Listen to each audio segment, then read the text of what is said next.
আমার বন্ধুগণ, রাসূল কেমন ন্যায় বিচার করেছেন এই কথাটা যদি আমি বুঝাইতে চাই, এই আয়াত ছেড়ে আমাদেরকে হাদিসের দিকে লক্ষ্য করতে হবে, হাদিসের দিকে ফিরতে হবে, তাহলে আমি বুঝাইতে পারবো আমার নবী কেমন ন্যায় বিচারক ছিলেন।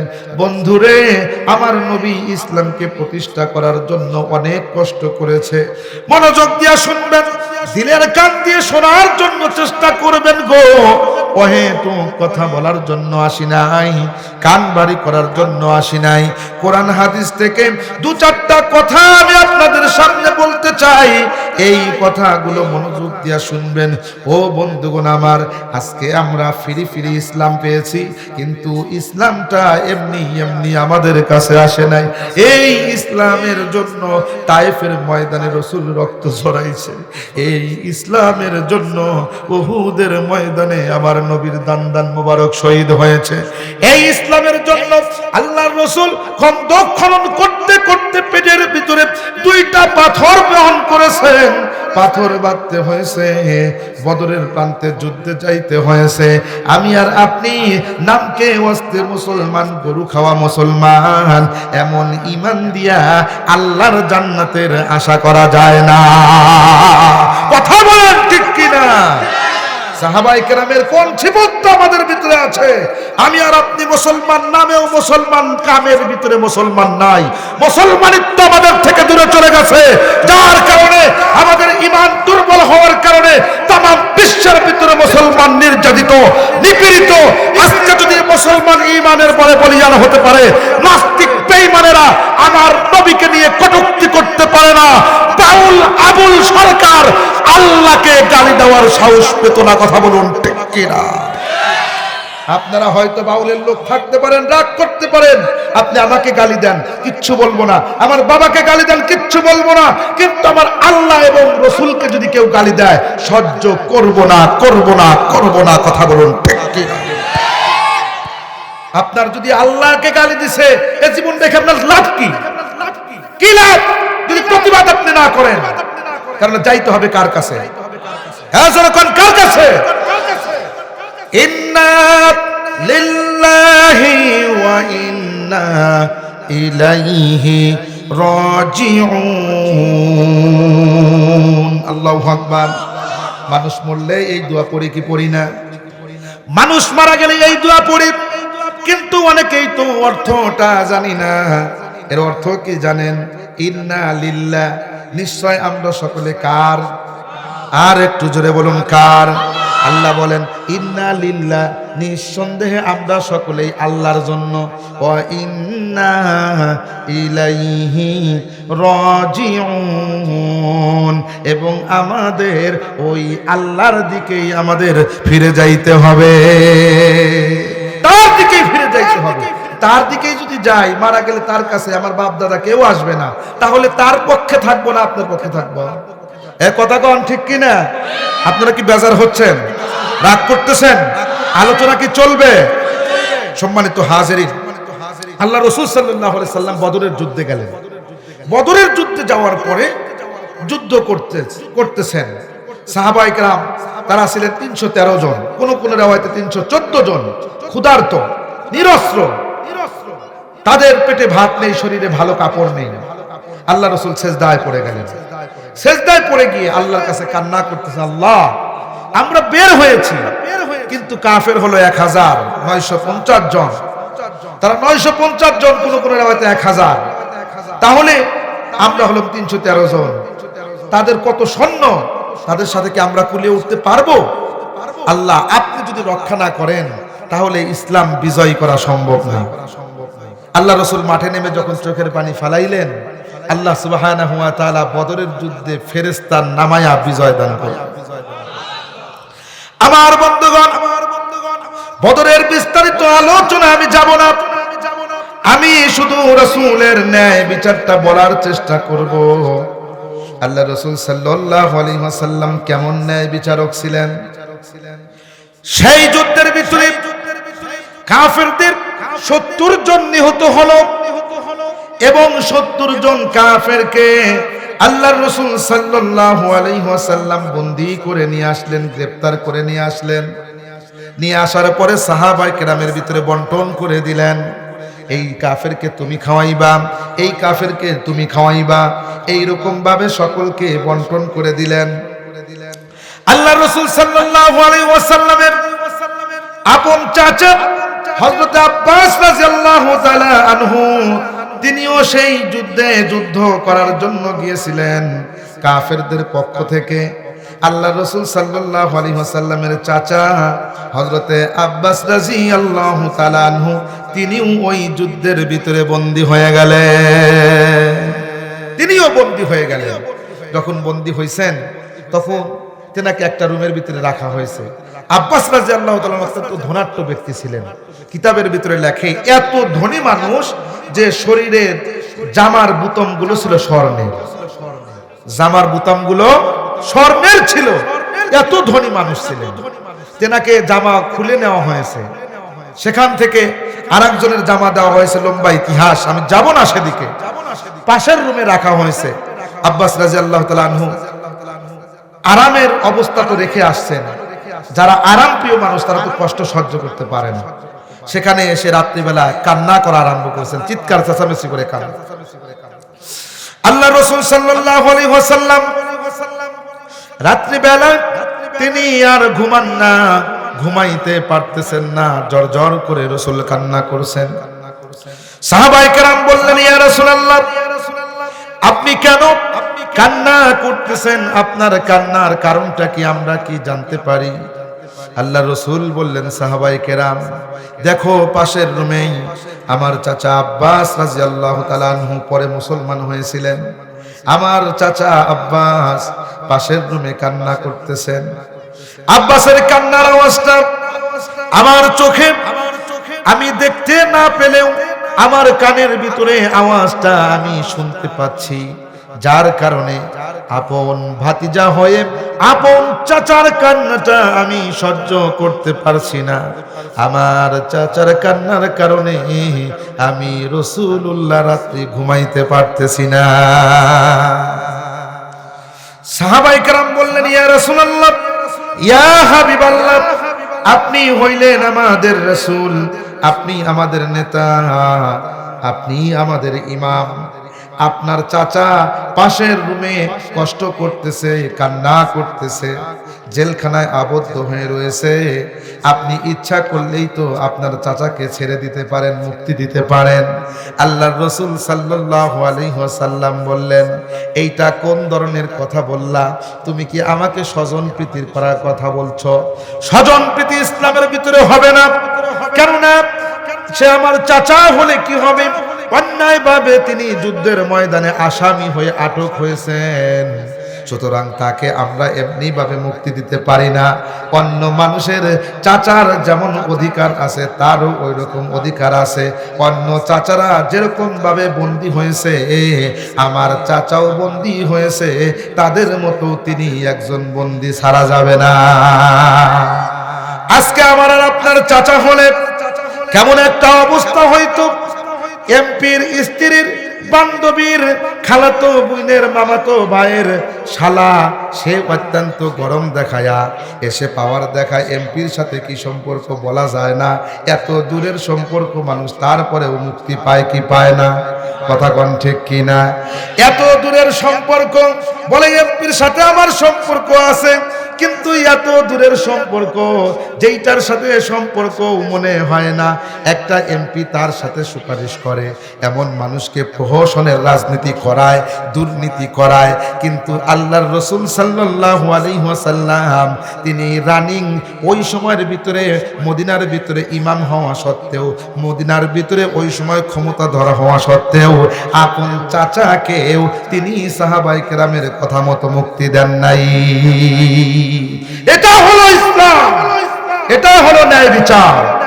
আমার চাচার কথা বলো, অন্য সাহাবীর তো চাচা আছে, কারো বাবা আছে, কারো ছেলে আছে, আমি ছেড়ে দেব, তাদের মনে কি কষ্ট হবে না? সাহাবায়ে কেরাম বলেন, ইয়া রাসূলুল্লাহ, আপনি কোনো কাজ করবেন, আমরা কষ্ট নেব না। রাসূল বলেন, তোমরা কষ্ট মনে না করলেও আমি রাসূল দুর্নীতি করতে পারি না। মারহাবা কর। রাসূল কেমন ন্যায় বিচারক ছিলেন? রাসূলের দুধমা হালিমাতুস সাদিয়া সকলেই পড়ি রাদিয়াল্লাহু তাআলা আনহা।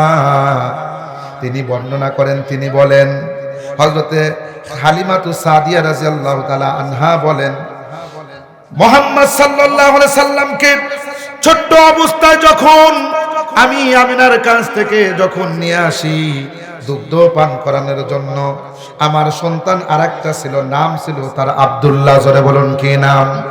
আব্দুল্লাহ। এই আব্দুল্লাহ একটা স্তনে দুগ্ধ পান করত, আর আমার মুহাম্মদ আরেকটা স্তনে দুগ্ধ পান করত। কিন্তু কখনো যেই স্তনে আব্দুল্লাহ দুগ্ধ পান করত, আমার মুহাম্মদ কখনো ওই স্তনে মুখ লাগাইতেন না। এটার মাধ্যমে নবী বুঝাইয়া দিলেন, আমি হইলাম ন্যায় বিচারক। আমি ছোট্ট ভাইয়ের, আমার দুধ ভাইয়ের হকটা আমি নষ্ট করতে পারি না, অন্যায়ভাবে জুলুম করতে পারি না। এটাই হলো ন্যায় বিচার। তারটা সে খাবে, আমারটা আমি খাবো। বন্ধুগণ আমার, আমার রাসূল ন্যায় বিচার ছোট্ট অবস্থা থেকেই জানায়া দিয়েছেন। বড় হওয়ার পরে, নবুয়ত প্রাপ্তির পরে রাসূল ন্যায় বিচারের আদেশ করেছেন। শুধু আদেশ করেন নাই, বাস্তবায়িত নিজে করেছেন। এই ন্যায় বিচারটা যখন কোরআন দিয়ে রাষ্ট্র চলবে, যখন হাদিস দিয়ে যখন রাষ্ট্র চলবে গো, ওই সময় এই ন্যায় বিচারটা প্রকাশিত হবে, ওই সময় ন্যায় বিচারটা প্রতিষ্ঠিত হবে। কিন্তু কোরআনকে ছাড়া যদি আপনি দুনিয়ার অন্য কোনো সংবিধান বা অন্য কোনো ভাবে যদি আপনি কোরআন দ্বারা যদি না চালাইয়া অন্য কিছুর মাধ্যমে আপনি যদি দুর্নীতি মুক্ত যদি করতে চান, আপনি যদি ন্যায় বিচার করতে চান, এটা কখনো সম্ভবপর হবে না। কেননা আইয়ামে জাহিলিয়াতের যুগে যেই সময় মানুষগুলো বড় বড় ছিল, নিজের জীবিত কন্যাকে, আপন কন্যাকে হত্যা করে দিত, মাটির নিচে পুঁতে ফেলতো। যেই সময় মানুষের জেনা ব্যভিচার করত, অন্যায়ভাবে খুন করত, রাহাজানি করত, ওই সময়ের ভিতরে কোরআন এসে ওই মানুষদেরকে স্বর্ণ যুগের স্বর্ণ মানব বানাইছে। জোরে কোন সুবহানাল্লাহ। আমার বন্ধুগণ, এই কোরআনটা এখনো আছে। আজও যদি কোরআনের শাসন যদি বাস্তবায়ন করা যায়, প্রত্যেকটা মানুষেরা নামাজের টাইমে দোকান খোলা রেখেই মসজিদে যাবে, চুরি হবে না। কথা কোন ঠিক কিনা? আজকে ঘরের ভিতরে বিল্ডিং দেখা যায়, আজকে ঘরের ভিতরে বিল্ডিং দেখা যায়। ঘরের ভিতরে শুধু বিল্ডিং নয়, সিসি ক্যামেরাও আছে, বাহির দিয়া দেওয়াল আছে, সিকিউরিটি গার্ড আছে, এরপরেও চুরি হয় কি হয় না? গত দুদিন আগেই তো দেখলাম ঢাকার মোহাম্মদপুরে যেই গৃহকর্মী, যেই মহিলাটা কাজ করত, কিছু চুরি করে নিয়ে যাইতেছিল, মালিক এক মা সেই বাধা দিয়েছে, তাকে সহ মা এবং মেয়ে দুইজনকে হত্যা করে সেখান থেকে পালিয়েছে। আজকে দেখলাম গ্রেফতার হয়েছে। বন্ধুরে, ইসলামী আইন যদি থাকতো চোর চুরি করতো না, ইসলামী আইন যদি থাকতো তাহলে ডাকাতি হইতো না, ইসলামী আইন যদি থাকতো তাহলে কোর্টের ভিতরে মানুষ মিথ্যা সাক্ষী দিতে যাইতো না, ইসলামী আইন যদি থাকতো মানুষ ন্যায় বিচার পাইতো, সমাজটা অত্যন্ত সুন্দর হয়ে যাইতো। কথা কোন ঠিক কিনা? আমরা কি ইসলামী শাসন চাই? কারা কারা চাই? তো হাত তুলে আল্লাহকে দেখাই, লিল্লাহে তাকবীর, লিল্লাহে তাকবীর। হাত নামান। সম্মানিত হাজিরিন, আমরা যে দলই করি না কেন কোনো অসুবিধা নাই, কিন্তু আমরা মুসলমান, আমরা মুসলমান, আমাদের অন্তরে থাকবে ঈমান, আমরা ইসলামকে চাই। কথা কোন ঠিক কিনা? এই কথা কোন ঠিক কিনা? আল্লাহ রাসূল সাল্লাল্লাহু আলাইহি ওয়াসাল্লাম এমন প্রতীক ছিলেন। আব্বাস রাদিয়াল্লাহু তাআলা আনহুকে তো মুক্তি দিলেনই না, বরং করলেন কি জানেন? হযরত আবু বকর সিদ্দিক রাদিয়াল্লাহু তাআলা আনহুকে ডেকে বললেন, আবু বকর, একটু পরামর্শ করা হোক, এই যে 70 জন বন্দীকে গ্রেফতার করা হয়েছে, এদের সাথে কি আচরণ করা হবে? সকলে মিলে হযরত আবু বকর সিদ্দিক রাদিয়াল্লাহু তাআলা আনহু পরামর্শ দিলেন। তিনি বললেন, ইয়া রাসূলুল্লাহ, এই মানুষগুলাকে বন্দী করে আনা হয়েছে, এদেরকে মুক্তিপণ নিয়ে কিছু জরিমানা নিয়ে ছেড়ে দেওয়া হোক। কেননা আবু বকর নরম হৃদয়ের মানুষ। কথা বলেন ঠিক কিনা? হযরত ওমর ফারুক রাদিয়াল্লাহু তাআলা আনহু, আপনারা বলুন, তিনি নরম সাহাবী নাকি গরম সাহাবী? আস্তে বলবেন না, নরম না গরম? কিতাবের ভিতরে লেখে হযরত ওমর ফারুক তিনি যেই রাস্তা দিয়া যান 40 দিন শয়তান সেই রাস্তা দিয়া যায় না। জোরে কোন মারহাবা, আর একটু জোরে কোন মারহাবা। হযরত ওমর আল্লাহর রাসূলকে এত মানতেন, আল্লাহ এবং রসুলের ব্যাপারে কাউকে আপোষ করতেন না, যার কারণে আমার রসুল বলেন হযরত ওমর এত সত্য কথা বলে যার কারণে দুনিয়াতে ওমরের কোনো বন্ধু রইল না। এত হক কথা বলেন, কিসের বন্ধু? আল্লাহ এবং রসুলের ব্যাপারে কোনো ছাড় নাই। হযরত ওমর গাছের ডালের সাথে ঝগড়া করে, মারহাবা কোন। রাস্তা দিয়ে যাচ্ছেন, হঠাৎ করে দেখে একটা গাছের ডাল নিচু হয়ে রয়েছে। ওমর ফারুক রাদিয়াল্লাহু তাআলা আনহু গাছের ডালকে বলতেছে, এই গাছের ডাল, আমি ওমর তোমাকে ইচ্ছা করলে ভেঙে ফেলতে পারি, ইচ্ছা করলে কেটে টুকরো টুকরো করে আগুনে জ্বালাইতে পারি, কিন্তু আমি জ্বালাবো না। তোমার সামনে মাথাটা নত করেই পার হইলাম। মারহাবা কোন। কেন পার হইলাম? তুমি মনে করছো আমি ওমর মাথাটা নামায় দিলাম? না, এই রাস্তা দিয়ে আমি একদিন বিশ্ব নবী রাসূলুল্লাহ সাল্লাল্লাহু আলাইহি ওয়াসাল্লামের সাথে যাচ্ছিলাম। যাওয়ার সময় আমি দেখেছি আল্লাহর রাসূল এই গাছের ডালের সামনে মাথাটা নত করে দিয়ে পার হয়েছেন। আল্লাহর রাসূলের অনুকরণে, রাসূলের সুন্নাত পালন করার জন্য আমি ওমরও এই জায়গায় মাথাটা নত করে দিলাম। এত মানতেন ওমর, খুব গরম সাহাবী। রাসূল বলেন, ওমর এই যে 70 জন বন্দী, এদের ব্যাপারে তোমার ফয়সালা কি করব? ওমর রাদিয়াল্লাহু তাআলা বলেন, হুজুর এই সমস্ত মানুষ এরা তো কাফের, ইসলামের বিরুদ্ধে যুদ্ধ করার জন্য আসছে, এরা হলো ক্যান্সার, এরা হলো পয়জন, এদেরকে যদি আপনি রাখেন ডাস্টবিন থেকে কখনো আতরের সুঘ্রাণ পাওয়া যাবে না, দুর্গন্ধই বের হবে। কথা কোন ঠিক কি না? এই মানুষগুলাকে যদি ছেড়ে দেন ওরা আবার বিরুদ্ধে, ইসলামের বিরুদ্ধে আবার আসবে। আমার মত হলো এদের প্রত্যেককে হত্যা করে দেওয়া হোক, কতল করে দেওয়া হোক। শুধু হত্যা না, যে বন্দী হয়েছে তার আপন নিকট আত্মীয়র মাধ্যমে হত্যা করা হোক। সুতরাং রাসূল আপনি আপনার চাচা আব্বাসকে নিজে হত্যা করবেন, আমার আত্মীয়কে আমি হত্যা করব। যে যুদ্ধে বাবা এসেছে, ছেলে মুসলমান, ছেলে বাবাকে হত্যা করবে। বাবা মুসলমান, ছেলে কাফের, যুদ্ধে এসেছে সে তাকে হত্যা করবে নিকট আত্মীয়ের মাধ্যমে। শেষ করে দিন। আল্লাহ রাসূল বলেন, ওমর আল্লাহ পাক তোমার অন্তরটা এত কঠিন করে বানাইছেন, এটা আমি কিভাবে কি করব? কেননা রাসূল তো ছিলেন রাহমাতাল লিল আলামিন। আল্লাহ পাক বলেন, ওমা আরসালনাকা ইল্লা রাহমাতাল লিল আলামিন। আল্লাহ রাব্বুল আলামিন বলেন, আমার নবীকে আমি জগৎবাসীর জন্য রহমত হিসাবে আমি আল্লাহ প্রেরণ করেছি। জোরে কোন সুবহানাল্লাহ। আমার নবী হলেন রাহমাতাল লিল আলামিন, আর আমার আল্লাহ হলেন রব্বুল আলামিন। আল্লাহু আকবার। আমরা 5 ওয়াক্ত নামাজের ভিতরে পড়ি কি পড়ি না? জবান খুলে সকলেই পড়ি, আলহামদুলিল্লাহি রাব্বিল আলামিন। আল্লাহু আকবার। আল্লাহ হলেন রব্বুল আলামিন, তামাম পৃথিবীর জন্য রব, আর আমার নবী হলেন রাহমাতাল লিল আলামিন, তামাম পৃথিবীবাসীর জন্য হলেন রহমত। সুবহানাল্লাহ। এই দয়ার নবী ওমর রাদিয়াল্লাহু তাআলাকে বললেন, তোমার অন্তর এত কঠিন ওমর, তাহলে এদেরকে তোমার মত অনুযায়ী না, আবু বকর যে রায়টা দিয়েছে এটাই ভালো, এটার উপরে ছেড়ে দেওয়া হোক। তাদের কাছ থেকে মুক্তিপণ নিয়ে ছেড়ে দেবে। এখন কত করে দেবে? রাসূল বললেন পরামর্শ সাপেক্ষে যে প্রত্যেক বন্দী 4000 করে দেবে। কয় হাজার দিরহাম? 4000 দিরহাম। 4000 দিরহাম দিয়ে প্রত্যেককে মুক্তি দেবে। যে ধনী তার কাছে একটু বেশি নেওয়া হবে, এবং যার কাছে কোনো টাকা পয়সা কিছুই নাই তাকে এমনি ছেড়ে দেওয়া হবে না। আমাদের ছেলে মেয়ে যারা আছে তাদেরকে শিক্ষা দিয়ে শিক্ষিত করে তারপরে চলে যাবে। মারহাবা কোন।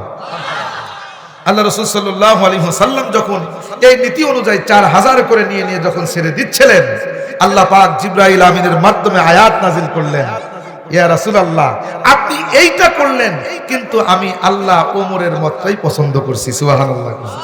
আরেকটু জোরে কোন সুবহানাল্লাহ।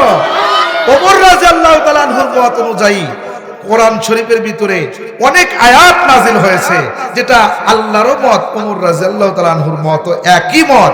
সেই জন্য ওমর ফারুক রাদিয়াল্লাহু তাআলা আনহুকে বলা হয় মেজাজে ওহী, ওহীর মেজাজ বুঝতেন, যার কারণে আল্লাহর রাসূল বলছেন আনা খাতামুন নাবিয়্যিন লা নাবিয়্যা বাদি, আমি সর্বশেষ নবী, আমার পরে কোনো নবী আসবে না। লাউ কানা বাদি নাবিয়্যান লাকানা উমর, আমার পরে যদি কোনো নবী আসতো তাহলে সেই ব্যক্তি হয়তো হযরতে ওমর। আর একটু জোরে কোন সুবহানাল্লাহ। ওই ব্যক্তি কে হইতেন? হযরতে ওমর হইতেন। সেই হযরতে ওমর রাদিয়াল্লাহু তাআলা আনহু ইসলামের জন্য নিবেদিত প্রাণ। আজকে নাম আছে ওমর, ওমরের মতো ঈমান নাই। কথা বলেন ঠিক কি না? ওমরের মতো ঈমান যদি থাকতো তাহলে আজকে পৃথিবীর জমিনে আল্লাহ এবং রাসূলের কটূক্তিকারী খুঁজে পাওয়া যাইতো না। কথা বলুন ঠিক কি? আমার বন্ধুগণ, আমার আলোচনা ভালো করে বুঝবেন। যতটুক টাইম কথা বলতেছি এবং বলবো কোরআন এবং হাদিস থেকেই তো বলতেছি। যেহেতু আলেম ওলামা অনেক আছে, কথা কন ঠিক কিনা, তাদের কাছ থেকে আপনারা শুনে নেবেন। একটা কথা অহেতুক আমি বলি নাই। বন্ধুগণ আমার, আল্লাহর রাসূল সাল্লাল্লাহু আলাইহি ওয়াসাল্লাম 400 টাকা করে 4,000 দিরহাম করে নিয়ে যখন ছাড়ছিলেন, রাসূলের চাচা আব্বাস রাদিয়াল্লাহু তাআলা আনহুর পালা এসে গেল। আপনাদের কাছে আমি প্রশ্ন করতে চাই, আব্বাস রাদিয়াল্লাহু তাআলা আনহু ধনী না গরিব? কিছুক্ষণ আগেই তো শুনছেন ধনী না গরিব। এখন উনিও কি 4,000 দিবে না বেশি দিতে হবে? এই কথা কোন দিতে হবে কম না বেশি? আমার ভাই যদি চেয়ারম্যান হয় তাহলে কাজ নিতে গেলে টাকা লাগে না, কথা কোন। কিন্তু অন্য মানুষ বৃদ্ধ বাউতা কাট করতে গেলেও সেই জায়গায় বৃদ্ধ মানুষেরও টাকা লাগে, কথা কোন ঠিক কিনা? ওই যে মেম্বার চেয়ারম্যানে খায়া ফেলায়, কিন্তু যদি আত্মীয় স্বজন থাকে কোনো জায়গায় টাকা লাগে না, কথা কোন ঠিক কিনা? আল্লাহর রাসূল সাল্লাল্লাহু আলাইহি ওয়াসাল্লাম তিনি হলেন আপন ভাতিজা। আব্বাসের আপন ভাই হলো আব্দুল্লাহ, তার ছেলে হলো মুহাম্মাদুর রাসূলুল্লাহ সাল্লাল্লাহু আলাইহি ওয়াসাল্লাম। তাহলে আপন ভাতিজার কাছে ধরা পড়েছে। আমি আর আপনি হইলে তো এইটা করতাম, থানার ভিতরে ধরা পড়ে যায়। এমপি সাহেব যা কয় এটা তো আমার লোক, এটা স্যার, ওইটা স্যার, আর ওই যে এই দুইটা, হ্যাঁ এইটার নামে মামলা দিয়ে দেয়, মার্ডার কেসের মামলা দিয়ে দেয়, কথা কোন ঠিক কিনা? আল্লাহর রাসূল তো এইটা করলেন না যে এইটা আমার চাচা, এইটাকে সাইড করে বাকিটি নাও, এইটা রাসূল করেন নাই। কি নাই বিচার, কথা কোন ঠিক কিনা? আল্লাহর রাসূল আরো বললেন, সাহাবায়ে কেরাম বললেন, ইয়া রাসূলুল্লাহ, আব্বাস রাদিয়াল্লাহু তাআলা আনহুকে টাকা না নিয়ে ছেড়ে দেওয়া হোক। সাহাবায়ে কেরাম বললেন, ও সাহাবীরা, কি প্রস্তাব তোমরা করছো? এটা কেন তোমরা বললে? তাকে টাকা না নিয়ে কেন ছেড়ে দেওয়া হবে? তিনিও তো একজন বন্দী, ইসলামের বিপক্ষে যুদ্ধ করার জন্য এসেছে। অন্যরা যদি 4,000 দেয়, সেও তো 4,000 দেবে, কিন্তু যারা ধনী তাদের কাছ থেকে তো বেশি নিতে হবে। আব্বাসের টাকা মাফ তো হবেই না, মাফ তো হবেই না, বরং 4,000-এর চাইতে আরো বেশি দিতে হবে। জোরে কোন মারহাবা। 4-এর চাইতে বেশি দিতে হবে, কারণ তিনি তো ধনী। তিনি কি ধনী? কিতাবের ভিতরে লেখে, হাদিস শরীফ সাক্ষ্য দেয়, আল্লাহর রাসূলের চাচা আব্বাস রাদিয়াল্লাহু তাআলা আনহুর কাছ থেকে 4,000 দিরহাম, তার চাইতেও বেশি টাকা নিয়ে মুক্তিপণ নিয়ে ছেড়ে দেওয়া হলো। আল্লাহর রাসূল কখনো স্বজনপ্রীতি করেন নাই। এরপরে যাকে নিয়ে আসা হলো আল্লাহর রাসূল সাল্লাল্লাহু আলাইহি ওয়াসাল্লামের কাছে, আপনারা আশ্চর্য হয়ে যাবেন। যাকে নিয়ে আসা হয়েছে তিনি কে জানেন? তিনি হলেন রাসূলের আপন মেয়ের জামাই আবুল আস। জোরে বলুন কি?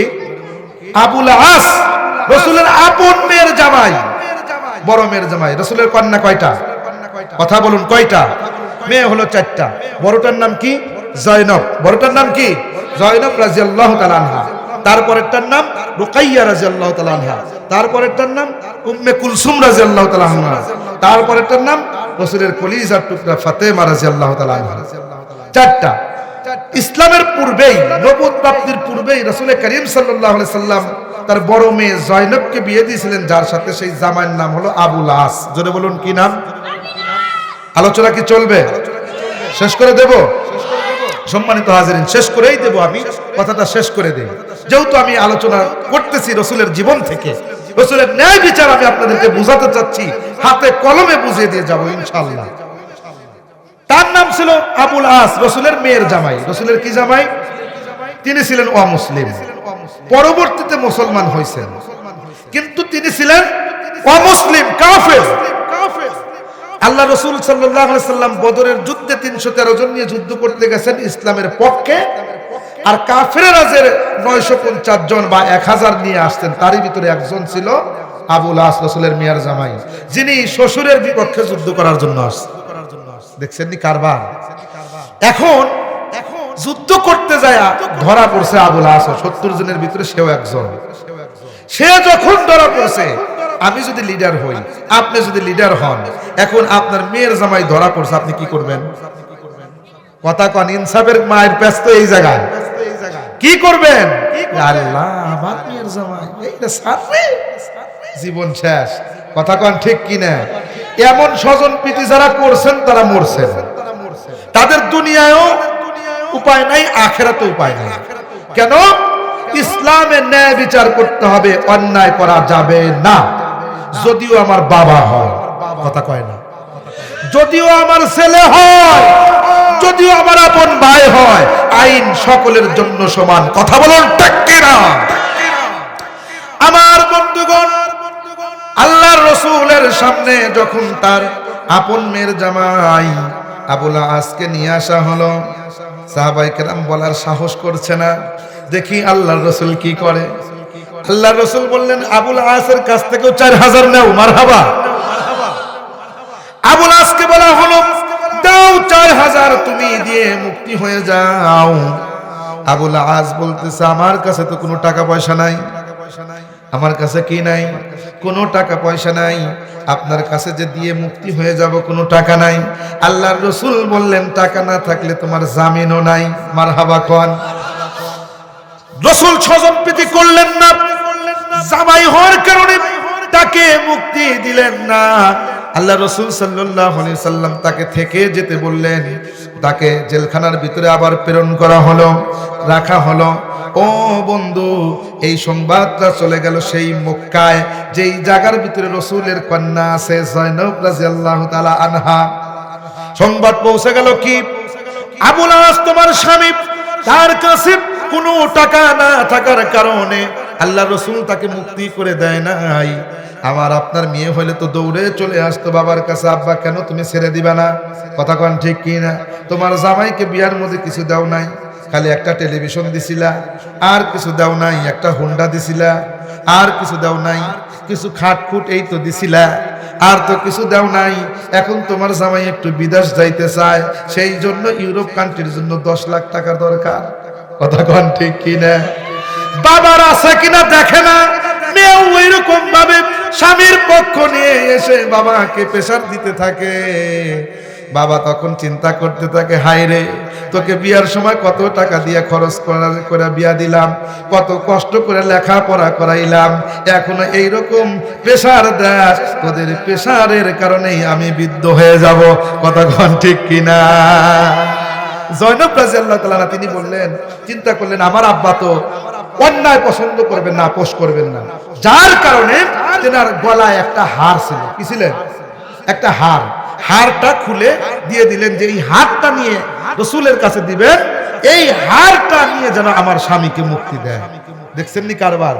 স্বামীর মুক্তির জন্য রাসূলের কন্যা হার খুলে দেয়, আর আমাদের নারীরা, আমাদের স্ত্রীরা হারের জন্য স্বামীকে ত্যাগ করে স্বামীর সাথে ঝগড়া বিবাদ বেঁধে দেয়। কথা কন ঠিক কিনা? আমার বন্ধুগণ, রাসূলের কন্যা চিন্তা করলেন, আমার হারের কোনো দরকার নাই, কেননা আমার স্বামী হলো আমার মাথার মুকুট। মারহাবা জোরে কন।